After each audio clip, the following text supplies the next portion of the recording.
ịkọ mkpu. Ekele m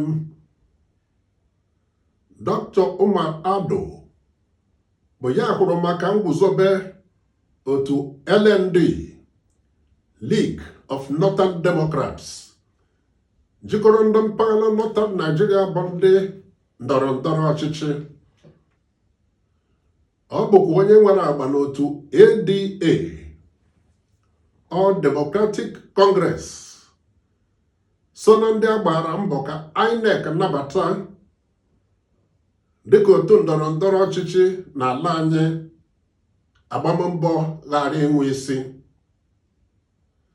Ọ bụkwa onye mere ka imerime ụmụ Naịjirịa tie ọzọkwakwa maka nzube o buru jee n'ụlọ mgbasa ozi dị iche iche banyere ịgbara ụlọ ọrụ INEC okwu nhọpụta dị n'aka n'ala anyị nakwa otu ndọrọ ndọrọ ọchịchị NDC. Peter Obi nọsịna ya akwụkwọ. Ya bụ ọzọkwakwa pụrụ ụmụ Naịjirịa n'ọnụ bụ maka na ọ bụ site n'ịgba akwụkwọ aghara aghara ka Peter Obi jere hapụ LP, Labour Party na ADC, African Democratic Congress. Onye ndu otu NDC bụ nwa amadi chịbụrụ Bayelsa steeti bụ Sinetọ Henry Sarieke Dixon pụtara mee ndị ala anyị obi tụlata site n'ịkọwa na ọ bụ nnukwu ụlọikpe High Court kere ikpe nye INEC iwu ka ọ nabata otu NDC na onweghị onye gbara akwụkwọ ka ekpeghere ya bụ ikpe na ụdị na ya ekweghị ya n'ime oge iwu nyedobere. Ka ndị ala anyị tụmadị ndị ọrụ akụkọ jụwara kedu nke Umar Ado na nnabata INEC nabatara otu NDC. Ọ gbanyụrụ ọkụ raa ka o ji,